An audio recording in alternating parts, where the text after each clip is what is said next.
بسم اللہ الرحمن الرحیم والشمس وضحاها اعوذ باللہ من الشیطان الرجیم بسم اللہ الرحمن الرحیم الحمدللہ الواحد الاحد الفرد الصمد والصلاة والسلام علی مصدر الخیر واشرف بریتہ ابی القاسم المصطفى محمد وعلی آلہ الطیبین الطاہرین المنتجبین۔ برادران گرامی، امام موسیٰ کاظم علیہ السلام اہل بیت میں سے ہیں اور خانوادہ رسول اللہ صلی اللہ علیہ وآلہ وسلم میں سے ہیں اور خاندان رسالت کے چشم و چراغ ہیں، اور جناب سیدہ فاطمۃ الزہرا سلام اللہ علیہا کی اولاد سے ہیں۔ ایک عظیم شخصیت ہیں جناب امام موسیٰ کاظم علیہ السلام کو اسی لیے فرزند رسول کہا جاتا ہے۔ اور ایک مرتبہ ہارون الرشید نے سوال کیا تھا امام موسیٰ کاظم علیہ السلام سے کہ آپ علی علیہ السلام کی اولاد ہیں، میں رسول اللہ صلی اللہ علیہ وآلہ وسلم کے چچا عباس کی اولاد سے ہوں، اور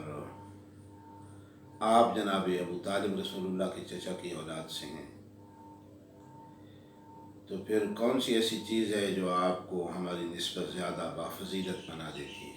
ہم دونوں برابر ہیں۔ تو امام موسیٰ کاظم علیہ السلام نے ہارون الرشید کے دربار میں اس کے مصاحبوں اور امراء اور وزراء کی موجودگی میں جو جواب ارشاد فرمایا وہ یہ تھا کہ نحن اقرب، ہم زیادہ قریب ہیں رسول اللہ صلی اللہ علیہ وآلہ وسلم کے، ہمارا خانوادہ زیادہ قرب رکھتا ہے۔ کہا کہ اس کی دلیل کیا ہے؟ تو امام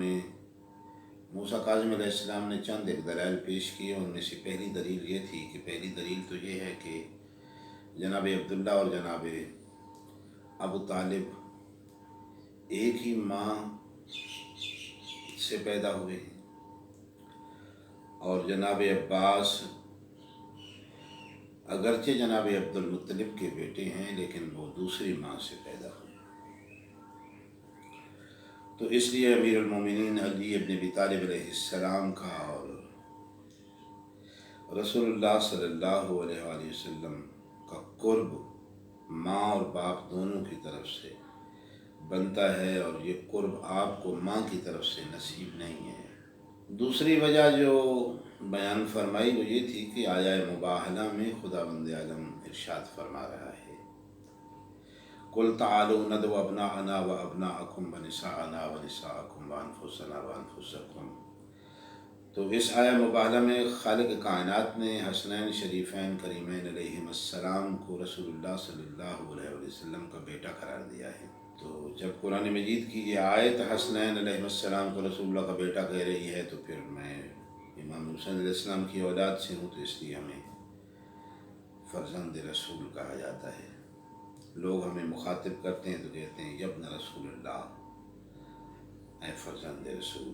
تو ہارون الرشید نے کہا کہ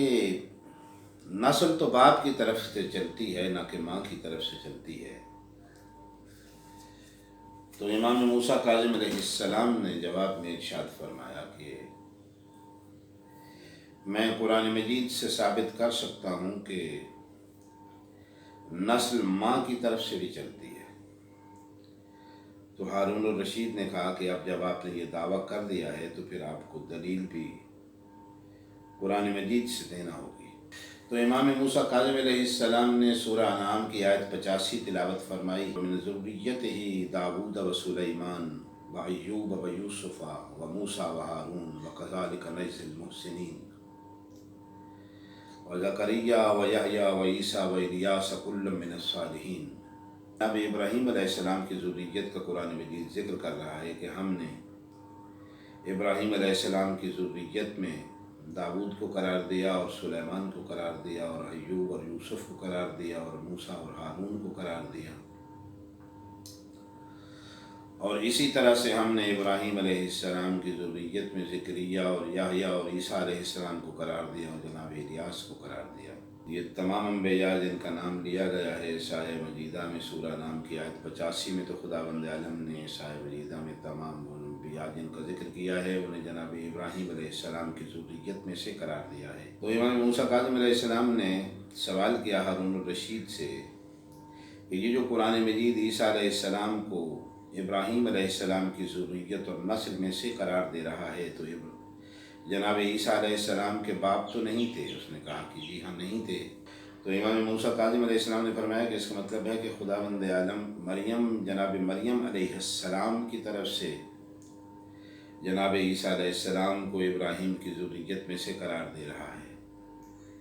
کیونکہ جناب مریم سلام اللہ علیہا ذریت ابراہیم علیہ السلام میں سے تھیں۔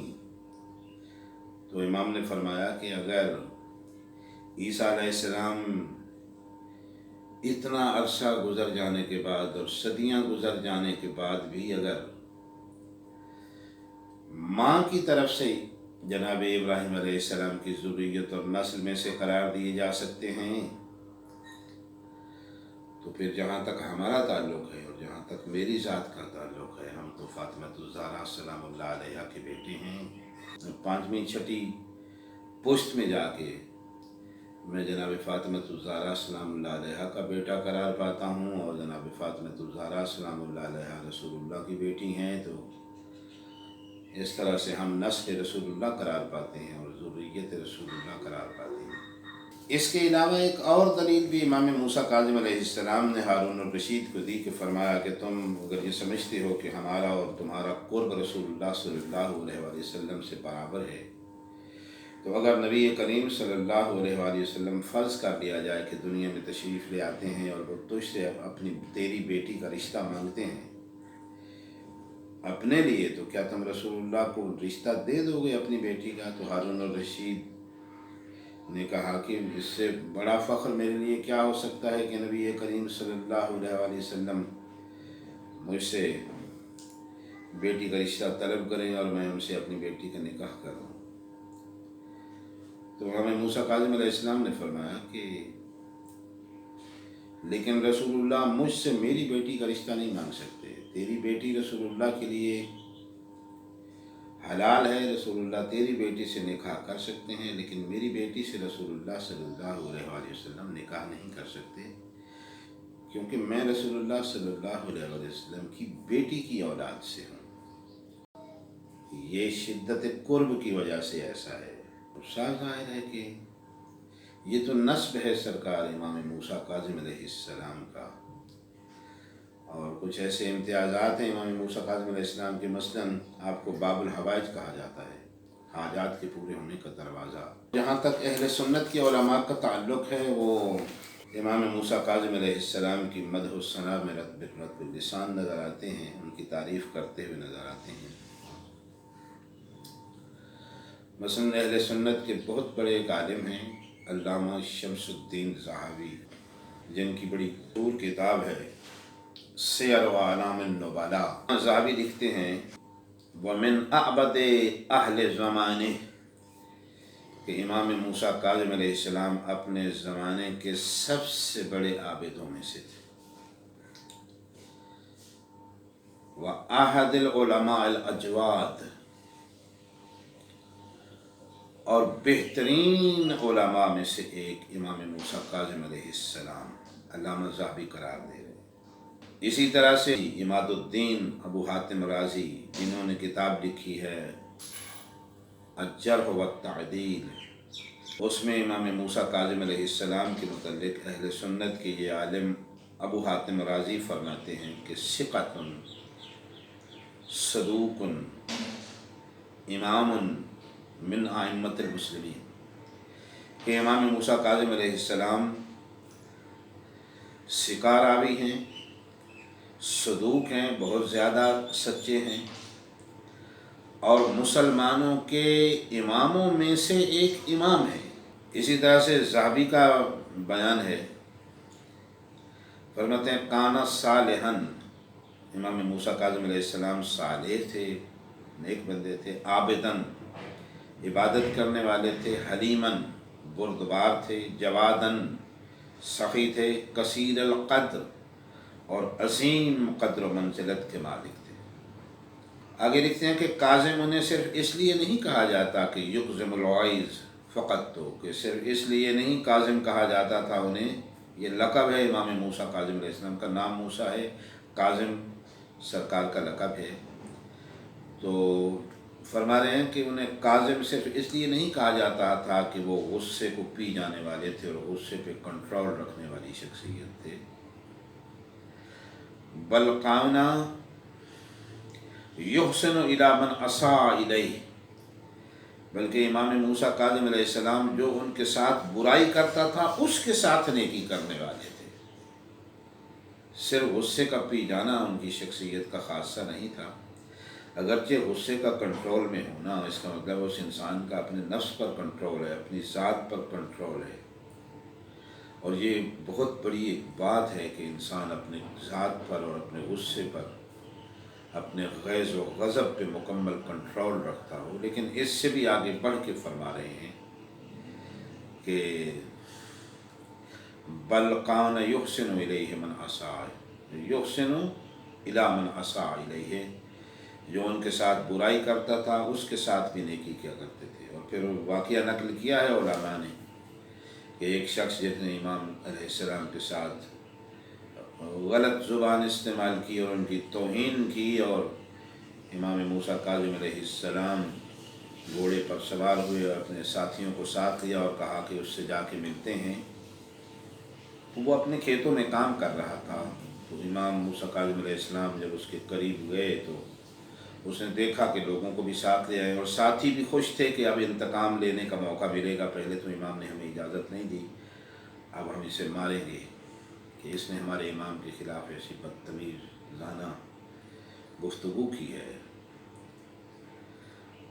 تو اس نے کہا کہ میرے کھیت میں آپ داخل نہ ہوں، میرے کھیت میں داخل نہ ہوں، لیکن امام علیہ السلام اس کے کھیت میں داخل ہوئے اور اس کے قریب گئے اور اس سے پوچھا کہ یہ کھیت کتنے کا ہے، کتنا اس پہ خرچہ آیا ہے، کتنا بیج ڈالا ہے، ہل چلانے پہ کتنا خرچہ آیا ہے، اور تیری آمدنی کتنی ہو جائے گی، اس میں سے تجھے کتنا منافع ہو جائے گا۔ تو اس نے کہا کہ یہ تقریباً 200 دینار کی بات کی، تو امام موسیٰ کاظم علیہ السلام نے 300 دینار کی تھیلی نکال کے اس کے حوالے کی۔ تو وہ تو چونکہ اس نے غلط زبان استعمال کی تھی امام موسیٰ کاظم علیہ السلام کے خلاف، تو یہ حسن سلوک دیکھ کے وہ آگے بڑھا اور امام موسیٰ کاظم علیہ السلام کے سر کا بوسہ لیا اور کہا کہ اللہ یعلم حیث یجعل رسالتہ، اللہ بہتر جانتا ہے کہ اس نے اپنی رسالت کو کہاں رکھنا ہے۔ تو اس انداز میں اس نے قرآن مجید کی اس آیت میں تلاوت کر کے امام موسیٰ کاظم علیہ السلام کی تعریف کی۔ اس طرح دنیا میں کم لوگ ہوتے ہیں جو کسی ایسے انسان کے ساتھ بھی نیکی کریں جس نے ان کے ساتھ بدی کی۔ اور اسی طرح سے خطیب بغدادی، یہ بھی اہل سنت کے بہت بڑے عالم ہیں، فرماتے ہیں کہ کان موسیٰ الکاظم یدعى العبد الصالح، کہ موسیٰ کاظم علیہ السلام کو عبد صالح، اللہ کے نیک بندے کے نام سے پکارا جاتا تھا۔ وعبادتہ واجتہادہ وکان سخیا کریما، کہ امام موسیٰ کاظم علیہ السلام اپنی عبادت کے حوالے سے، اللہ کی راہ میں اپنی جد و جہد اور کوشش کے حوالے سے انہیں عبد صالح کہا جاتا تھا، اور وہ انتہائی سخی تھے اور کریم انسان تھے۔ اسی طرح سے سنن ابن ماجہ، ترمذی، مستدرک علی الصحیحین، سنن دارقطنی، معجم طبرانی اور شعب الایمان بیہقی اور طبقات المحدثین، دلائل النبوہ اور اہل سنت کے دیگر مصنفات میں روایات امام موسیٰ کاظم علیہ السلام سے لی گئی ہیں۔ ذہبی لکھتے ہیں کہ ایک سجدہ کیا امام موسیٰ کاظم علیہ السلام نے مسجد نبوی میں، اور ایک ذکر کرنا شروع کیا۔ ذہبی کہتے ہیں کہ امام علیہ السلام نے سجدے میں سر رکھا مسجد نبوی میں جا کر، اور یہ ذکر کرنا شروع کیا، اعظم الذنب عندی فلیحسن العفو من عندک یا اہل التقوی و یا اہل المغفرہ،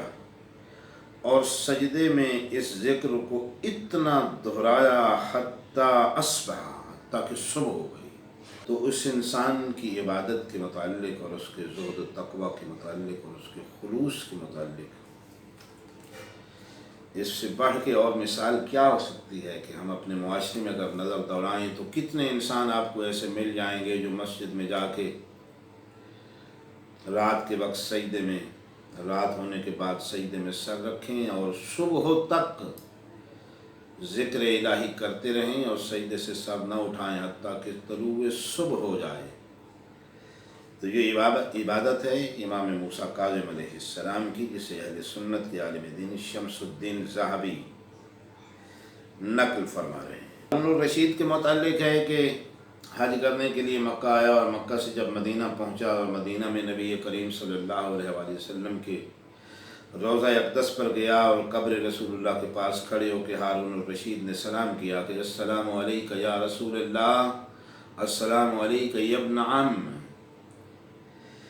کہ اے اللہ کے رسول آپ پر سلام ہو اور اے میرے چچا کے بیٹے آپ پر سلام ہو۔ چونکہ ہارون الرشید جناب عباس بن عبد المطلب کی نسل سے ہیں تو اس حوالے سے فخر کیا۔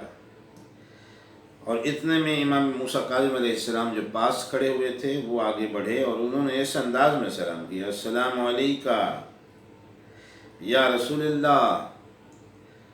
السلام علیکہ یا ابتی،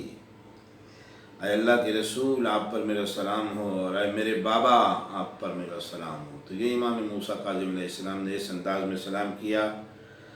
فَتَغَيَّرَ وَجْهُهُ، اور اس سلام کے سننے کے بعد ہارون الرشید کے چہرے کا رنگ متغیر ہو گیا، لیکن سوائے اس کے کوئی چارہ کار نہیں تھا کہ اس نے آخر میں یہ جملہ کہا، وَقَالَ هَذَا الْفَخْرُ